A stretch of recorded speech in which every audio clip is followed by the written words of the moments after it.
Hello students, in this video I am going to explain combination of capacitor and the energy stored in capacitor.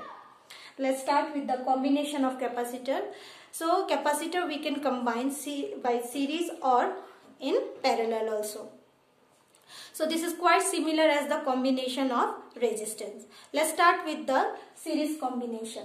Series combination means end-to-end combination. Suppose we have three capacitors C1, C2 and C3.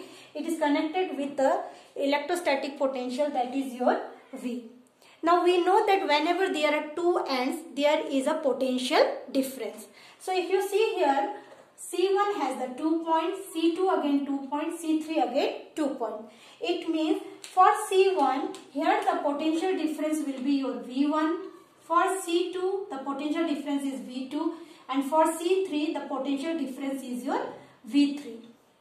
So all this potential difference is created only because of this electrostatic potential. And we know that the electrostatic potential we can find with the help of addition. That is your V is equal to V1 plus V2 plus V3. Now by definition of capacitance, we have C is equal to Q by V. So what is V? V is equal to Q by C. So V is equal to, if you find the V1 for the first capacitance, that one will be your Q by C1. Now Q will be same for all the capacitor because it is a single branch, and for single branch the charge stored by the capacitor will be same. So this one will be Q by C1 and plus second one will be Q by C2, third one will be Q by C3. So take the Q as a common, 1 by C1 plus 1 by C2 plus 1 by C3. So V by Q is equal to 1 by C1 plus 1 by C2 plus 1 by C3. So this is 1 by C is equal to 1 by C1 plus 1 by C2 plus 1 by C3. So this is the expression for the series combination of the capacitance. You can see here all the equivalent capacitance is the reciprocal, sum of the reciprocal of all the individual capacitance. And here what we have to know, that the CS value will be less than the smallest capacitance. What is smallest capacitance? Take an example. If you have C1 is equal to 2 microfarad, C2 is equal to suppose 8 microfarad and C3 is equal to 1 microfarad. So if you solve this one with the help of this 1 by CS, means if you are connecting this capacitor in a series and then you are finding the equivalent capacitance, that is 1 by CS.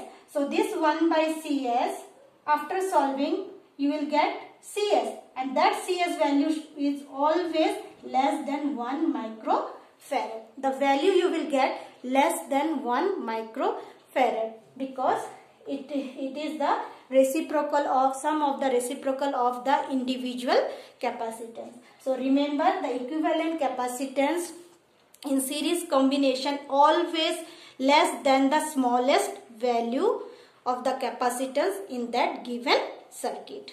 Now come to the parallel combination. If we do the parallel combination,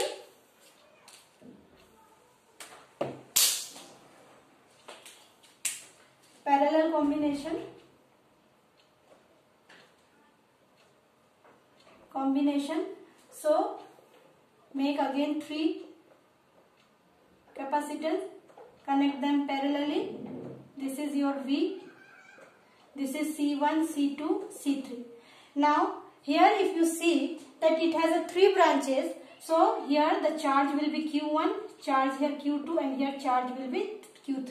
But the potential will be same because they are connected with the same point. All have the same common point, that is your A and B. If they have same common point, they have same potential. Here in series connection they have different points. That's why their potential is not same but their charge is same. Now what will be here? We can write Q is equal to Q1 plus Q2 plus Q3. Again, by the definition of the capacitance, C is equal to Q by V. So Q is equal to CV. So let's put here. So Q is equal to Q1. What we can write? C1 V, C2 V, C3 V. So Q is equal to V common C1 plus C2 plus C3. So Q by V is equal to C1 plus C2 plus C3. Q by V means C. So C equal to C1 plus C2 plus C3.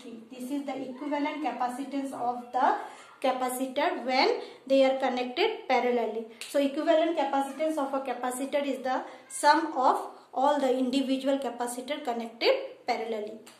Here the Cp is always greater than the largest capacitance. Same, if you take the example, C1 is equal to suppose 1 microfarad, C2 is equal to 8 microfarad, C3 is equal to suppose 5 microfarad. So the Cp we will always get the greater than, what is the greatest here? 8. So it will be greater than 8 microfarad. Now I have shown here with the help of 3 capacitors. So this can be valid for the any number of capacitors. That is why 1 by Cs is equal to, we can write as a 1 by C1 plus 1 by C2 plus 1 by C3 plus 1 by C4 and so on till 1 by Cn.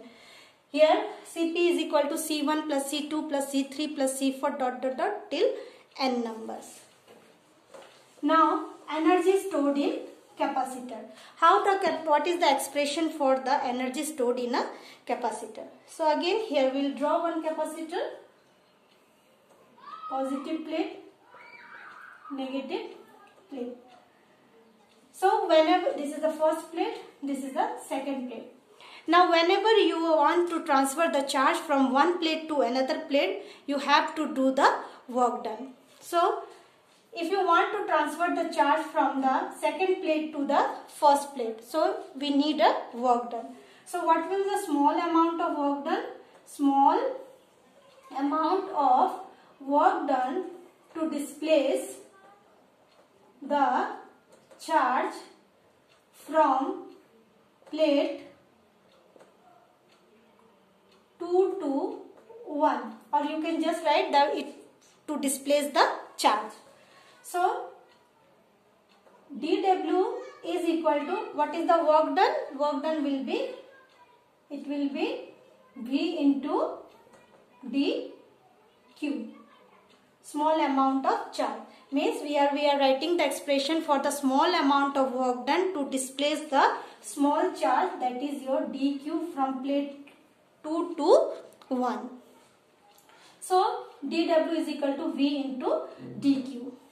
Now if you want to find the total amount of work done to displace the charge from second to 1, then we have to do the integration.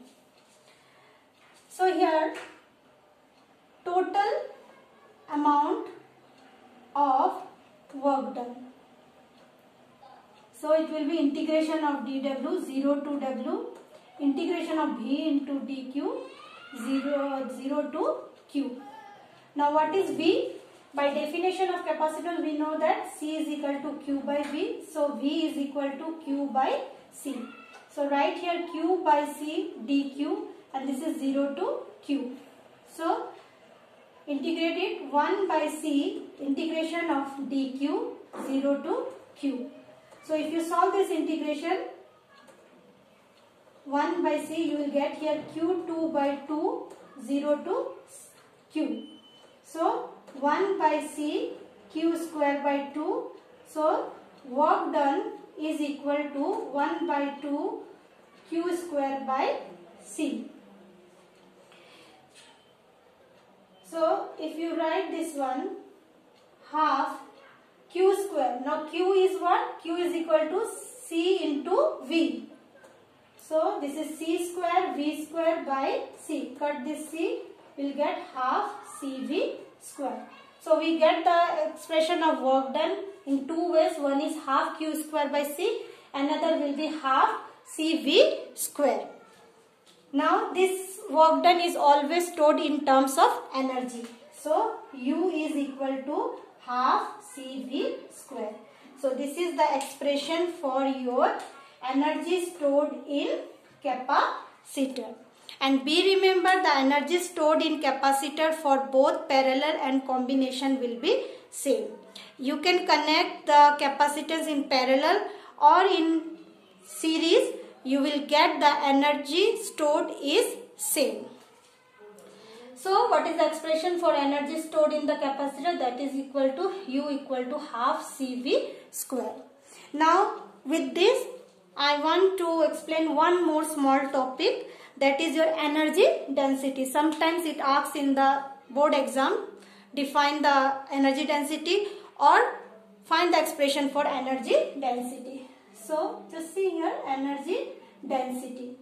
So energy density is the energy stored in a capacitor per unit volume. So that is your Q by volume. So volume is your area into distance.